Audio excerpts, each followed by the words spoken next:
In this video, I'm going to show you how to take photos of your artwork with an iPhone and make them ready for screen viewing. This will be great for online submissions to shows or grant submissions, posting to your website and/or social media.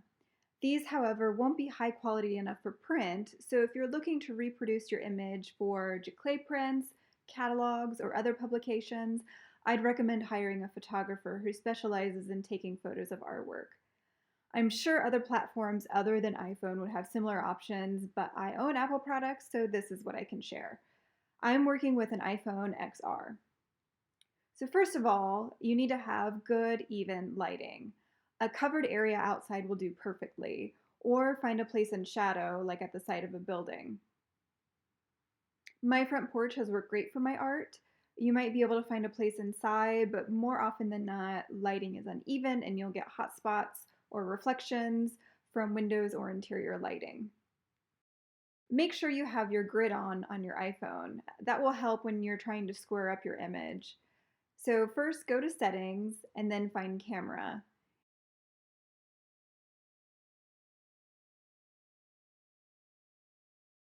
Inside camera, locate grid and toggle it on.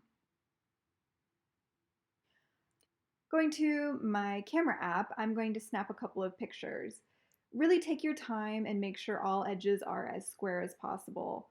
I'm going to purposefully take a picture that has a bit of perspective in it just to show you how you can correct that with your tools. So open up your image and select the photo you want to edit. On the top right, click Edit. That will bring up a bunch of options. You can play with brightness and contrast, saturation, and a lot more, but if you've done a good job of taking your photo with even light, it should be pretty close to your original work and you shouldn't have to do much editing. Do make sure it's as close to the original as possible. So I'm just going to deal with cropping right now. So click the crop button and iPhone will automatically adjust things to be relatively square, which is nice. So here I'm going to be using my fingers and tucking in the crop marks a little bit closer to my painting so I can see the edges a little bit better. And then what I'm going to do is use these different two perspective tools and adjust the image so that it becomes a rectangle again, so that all the edges are parallel to the outside of my screen and to my crop lines. This one's going to take a little bit of fussing with because the image was not great to begin with, but going back and forth between the different tools, you'll end up with a perfectly rectangular image. The first button on the left is a rotation, and then the other two are perspective.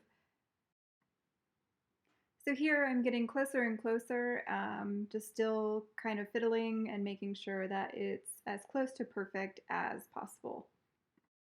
Finally, once I am happy with how everything is, I'm going to select the crop lines and just with my finger, I'm going to pull them tight into the image. With that, you have your finished piece. It's ready for submission or to upload to your website.